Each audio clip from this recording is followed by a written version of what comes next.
And there are growing concerns about the government's slow pace in enacting the Preservation and Development of Agriculture Bill. The proposed law aims to protect and preserve agricultural land for the development of South Africa's agricultural sector. But this bill, as we're about to discuss with our economics editor, Tshepo Mongoai, has undergone multiple rounds of public comment since its draft release in 2015. So we'll find out what the state of play, because the whole reason that this bill exists really is to open up more parcels of land for people to farm, arable land, and to really get the economy going. Tshepo, good evening to you and welcome. So I guess that's the logical place to start. Why has it taken so long? Well, Iman, land is quite a sensitive issue. I mean, it takes a lot, but it's actually a test, this one, to see if indeed some of the land, remember, with land, you've got a security of tenure, so you are free to do whatever you want to do with the land. And what we have seen in recent years is that those who own the land, they will always sell it to the highest bidder. We've seen a lot of development, solar panels, huge hectares of land that are in demand for such development to generate electricity.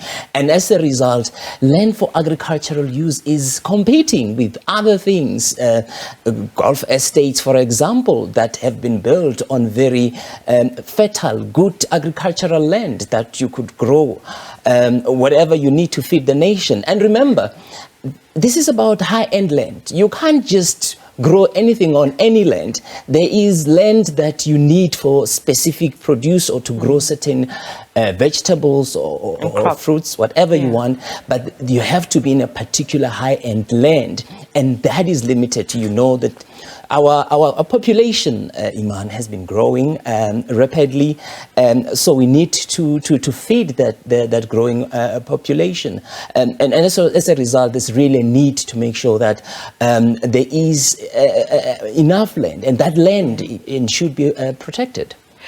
You know, when we drive across South Africa, especially if you drive, cross province, you see these vast areas where nothing seems to be happening. There's hardly any human settlements there. And we think, that South Africa's just got these endless tracts of land. But when you put it in the way that you have, it's about access to arable land and balancing the needs of so many different competing interests in this economy. So how is the bill going to address things like that and make sure that, especially land that's needed for our agricultural purposes, is provided to the right recipients?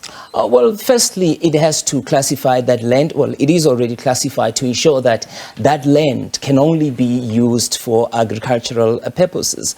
If, for example, maybe whoever it is, could be a farmer, a communal land, they need to apply to the ministry or the MEC so that that land can be reclassified. They will have to take a decision, or government must take a decision in order to agree or not agree, so that that land could be repurposed for anything else. But if not, then it will remain solely for the use of agricultural use. So, I mean, we've seen recently, with communal land, that some of the chiefs, they've just been selling land to whoever can pay the highest amount of money.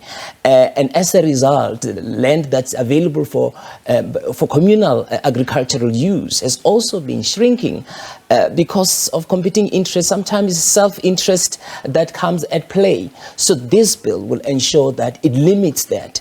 It ensures that even the chiefs or the kings cannot do as they please with that particular land and sell it for development, malls.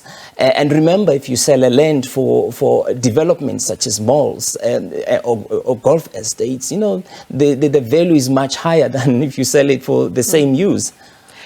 Is it not, creating the possibility for conflict, especially, with chiefs and those who manage communal land? Well, conflicts might arise. Remember, people always naturally would want to protect their own interest if they know that perhaps, that's where they will make more money. Yeah. And you may find that, remember, this bill has been around, as you indicated, for quite some time. It's only recently that there were public hearings conducted. And we still are going to hear a very strong voice from those who are involved in the commission commercial agricultural space. And that's where you'll start to get a sense of what are the issues, real issues, perhaps an interest coming to the fore. What we have seen is a public hearing conducted in rural areas and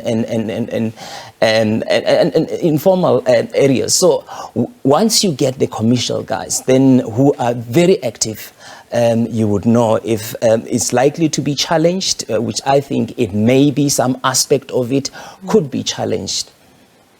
So what is the sentiment from those hearings, from what you can gather? And are they closed, by the way? Well, most of those who have attended are emerging farmers.